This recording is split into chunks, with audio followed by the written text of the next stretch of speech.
पिछले दिनों हमने राजधानी भोपाल की आपको एक खबर दिखाई थी, जहां पर एक मुस्लिम युवती और हिंदू युवक एक साथ घूम रहे थे, जिसके बाद उनकी पिटाई लगा दी गई थी।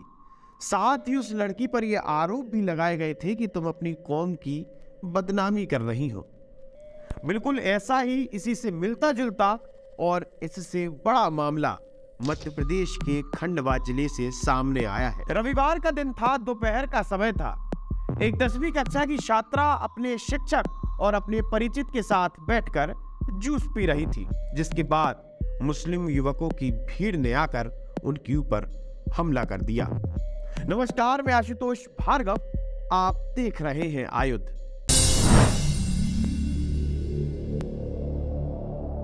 रविवार का दिन था, दोपहर का समय था। एक 10वीं कक्षा की छात्रा अपने शिक्षक और अपने परिचित के साथ बैठकर जूस पी रही थी। अचानक से लगभग 10 से 12 लोगों की मुस्लिम भीड़ उनके नजदीक आती है। वो भीड़ उस शिक्षक से उसका नाम पूछती है।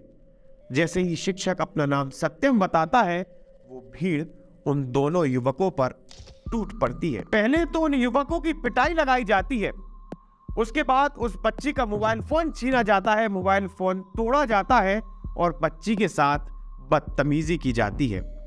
जब भीड़ का उतने में मन नहीं भरा तो उन दोनों युवकों का अपहरण किया जाता है और उन्हें खंडवा के खानसावली इलाके में ले जाया जाता है, जहां पर उनकी एक बार फिर पिटाई की जाती है।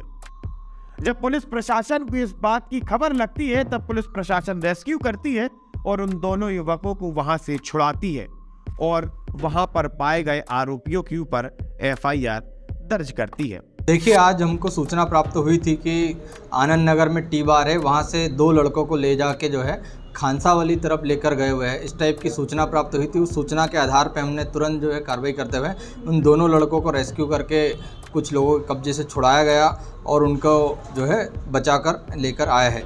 इसमें 2 जो लड़के हैं उनका नाम है अतुल यादव और सत्यम कुमार वर्मा। इन 2 लड़कों के साथ में अपहरण और मारपीट की घटना भी घटित हुई है। इसमें एक बालिका ने भी रिपोर्ट दर्ज करवाई है कि उसके साथ भी करीब 4-5 नामजद और अन्य 5-6 लोगों ने मारपीट की घटना कारित की है। तो इस आधार पर हमने 2 अपराध पंजीबद्ध किए गए हैं। बालिका की तरफ से भी अपराध पंजीबद्ध किया गया है और जो अतुल और सत्यम है, इसकी तरफ से भी हमने किडनैपिंग का और मारपीट का अपराध जो है दर्ज किया है। अभी तक हम लोगों ने इसमें 2 लोगों को अपने निगरानी में लिया है, कस्टडी में लिया है, अजहर अली और मोहम्मद इरफान।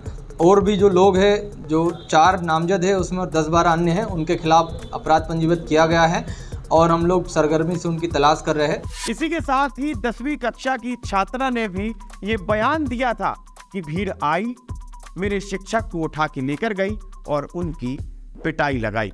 कहानी यही खत्म नहीं होती। असल में इस पूरी घटना का मास्टरमाइंड है खंडवा का पार्षद अशफाक सिगार। अशफाक को जैसे ही मालूम पड़ता है कि उसके समर्थकों के ऊपर FIR दर्ज हो गई है, वैसे ही अशफाक उस 10वीं कक्षा की छात्रा पर यह दबाव बनाता है कि वो अपने बयानों से पलट जाए। जैसे ही शाम होती है, अशफाक पुलिस थाने पहुंचता है।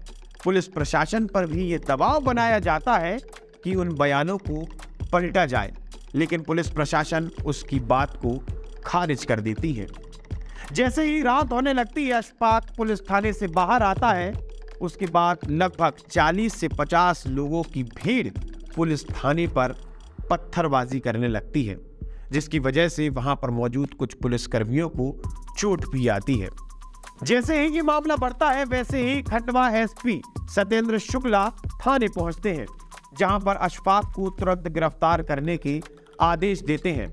लगभग 10 से 12 बजे के बीच में अशफाक को गिरफ्तार किया जाता है और पूरे खंडवा में पुलिस बल तैनात कर 144 धारा लगा दी जाती है। जरा सोचिए, अगर 10वीं कक्षा की कोई मुस्लिम छात्रा अपने शिक्षक के साथ बैठकर जूस पीती है, तो क्या उस शिक्षक को मॉब लिंचिंग का शिकार बनाना चाहिए? क्या उस शिक्षक की बेरहमी से पिटाई लगानी चाहिए? क्या उस शिक्षक को अगवा करना चाहिए? क्या उस शहर का माहौल खराब करना चाहिए? क्योंकि मध्य प्रदेश में लगातार एक के बाद एक ऐसी घटनाएं सामने आ रही थी। राजधानी भोपाल में भी मुस्लिम महिला के साथ बदतमीजी की गई, उसे कौम की इज्जत खराब करने की बात कही गई।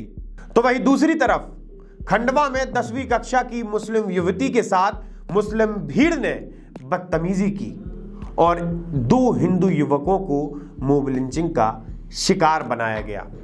आप हमारे साथ जुड़े रहिए, देखते रहिए आयुध। आप हमारे चैनल को सब्सक्राइब कर सकते हैं। हम फेसबुक, इंस्टा, यूट्यूब, ट्विटर हर जगह मौजूद हैं। आपका बहुत बहुत धन्यवाद।